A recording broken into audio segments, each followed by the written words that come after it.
आपने class 10th में 80, 85, 90, 95 score किया है, इससे कोई मैटर नहीं करता। आपका एरोगेंस आप लोगों को क्लास 11th में ले डूबेगा, तो यहाँ पे जरूर आपकी नैया डूबने वाली है। तो अगले 6 महीने में आप IIT के कंपटीशन से बाहर हो चुके रहेंगे। मैंने देखा है प्रशांत किराड़ जैसे टीचर्स को। आप ये टीचर सवाल कहाँ से उठाएंगे?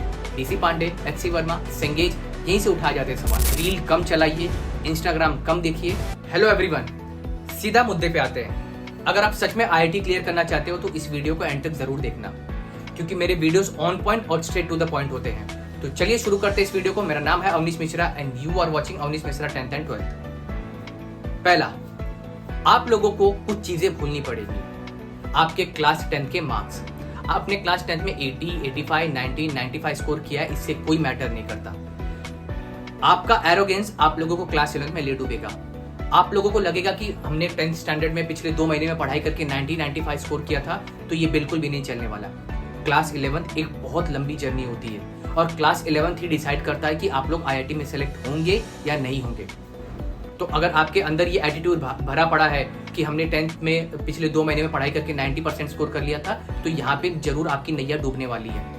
और मैं इस बात की गारंटी देता हूँ कि अगर आप पढ़ाई नहीं कर रहे तो अगले 6 महीने में आप IIT के कंपटीशन से बाहर हो चुके रहेंगे और सिवाय रिग्रेट के आप लोगों को कुछ भी नहीं मिलने वाला है। हालांकि आपको बहुत सारे टीचर्स ऐसे मिलेंगे, आपको बोलेंगे कि अभी भी कर सकते हैं, अभी भी कर सकते हैं। मैं खुद ऐसा हूं जो आपके सामने आके बोलूंगा कि आप कर सकते हो, लेकिन उसको क्लियर करने के लिए बहुत ज्यादा डेडिकेशन की जरूरत पड़ेगी और बहुत ही लंबे समय तक आप लोगों को लंबे आवर्स तक पढ़ाई करना पड़ेगा।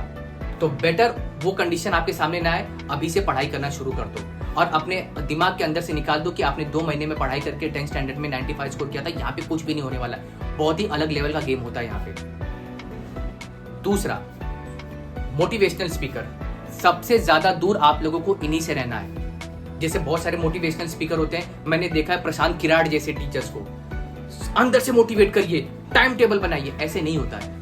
क्लास 11th में ऐसे बिल्कुल नहीं होगा। आप लोग बाहर से मोटिवेशन लेके 10 मिनट, 1 दिन, 2 दिन के लिए मोटिवेट हो सकते हैं, लेकिन तीसरे दिन आपका पुचका हो जाएगा।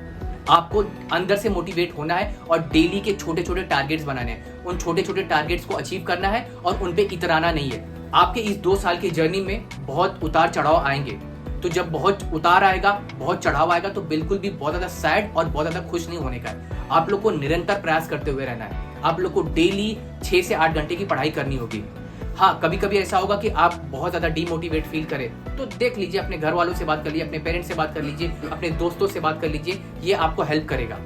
लेकिन आप कोई एक मोटिवेशनल स्पीकर आके आपको सामने चिल्ला रहा है, आप अंदर से उठा लीजिए, 10 मिनट के लिए मोटिवेट हो जाओगे, कमेंट कर दोगे आज से मैं करूंगा, लेकिन फिर कुछ होने वाला नहीं है। तो आप लोग सबसे पहला काम इन मोटिवेशनल स्पीकर से दूर रहिए। तीसरा, जो सबसे बड़ी प्रॉब्लम आती है बच्चों को इन जर्नी में, आपके टीचर्स को फिक्स करने में। आपको हमेशा लगेगा अरे ये टीचर बहुत अच्छा पढ़ा रहा है, ये बहुत अच्छा पढ़ा रहा है। बच्चों, जेईई मेंस और IIT एडवांस का कॉन्सेप्ट और कंटेंट दोनों ही सेम है, कोई अलग नहीं पढ़ा रहा है। हाँ, कोई सवाल ज्यादा करवा देगा, कोई थोड़ा कम करवा देगा, बस यही होगा। कॉन्सेप्ट एक्सप्लेनेशन सबका सेम होता है और सारे ही टीचर्स अपने अपने लेवल पे बहुत अच्छा पढ़ा रहे होते हैं। सवाल भी लगभग लोग सेम ही करवाते हैं। आप ये टीचर सवाल कहाँ से उठाएंगे? DC Pandey, HC Verma, Cengage, यहीं से उठाए जाते हैं सवाल। तो आप लोगों को सवाल करवाने का तरीका भी सेम है, कॉन्सेप्ट एक्सप्लेन करने का तरीका भी सेम है, सिलेबस भी सेम है, तो सारे टीचर्स भी सेम है। आप लोग टीचर्स के पीछे मत भागिए कि ये टीचर यहाँ चला गया तो मैं यहाँ पे पढ़ाई करूंगा, मैं यहाँ पे पढ़ाई करूंगा। इससे आप लोगों का बहुत ज्यादा नुकसान होने वाला है। चौथा, जैसे जिम में आप जिम करते हैं तो वो 20% मैटर करता है, 80% it's all about your diet. वैसे ही टीचर कितना भी अच्छा हो, वो आपको कितना भी एक्सप्लेन करे, एट द एंड मैटर करता है कि आप खुद सेल्फ स्टडी कितना करते हैं, आप घर पे बैठ के कितने सवाल लगाते हैं। एक टीचर आपको पूरा का पूरा इंफॉर्मेशन दे दे किसी चैप्टर के बारे में, वो इंफॉर्मेशन तब तक अधूरी है जब तक आप घर पे आके सवालों की प्रैक्टिस ना करें। सेल्फ स्टडी करना बहुत जरूरी है, सवाल लगाने बहुत जरूरी है, एक्स्ट्रा क्वेश्चन, DPP, इन सारे कर्मों को करने के बाद ही आप लोगों का एक चैप्टर कंप्लीट होता है। टीचर एक्सप्लेन कर दिया, थ्योरी पढ़ लिया, 1% भी काम नहीं होने वाला है, आपका सिर्फ और सिर्फ नुकसान ही होने वाला है। 5वां, इन सारे ही बातों को ध्यान में रख के आपको कंसिस्टेंसी दिखानी है। आपको 2 साल लगातार पढ़ाई करनी है। ऐसा नहीं कि 10 दिन आपने 8-8 घंटे पढ़ाई कर लिए, फिर 10 दिन आप जाके 1-1 घंटे भी पढ़ाई नहीं कर रहे हो। ऐसा नहीं करना है। आप 8 घंटे 6 घंटे डेली पढ़िए। अगर आप क्लास के बाद 6-7 घंटे पढ़ ले रहे हैं, इसका मतलब आप बहुत अच्छी पोजीशन में हैं। और बिल्कुल दूसरों को मत सुनिए। थोड़ा सा आप लोगों को सोशल लाइफ से दूर रहना पड़ेगा। रील कम चलाइए, इंस्टाग्राम कम देखिए, आप लोग अपने सिलेक्शन के और बहुत अच्छी तरीके से बढ़ सकेंगे। तो इस वीडियो में इतना ही, मिलते हैं नेक्स्ट वीडियो में and best of luck for your academic years.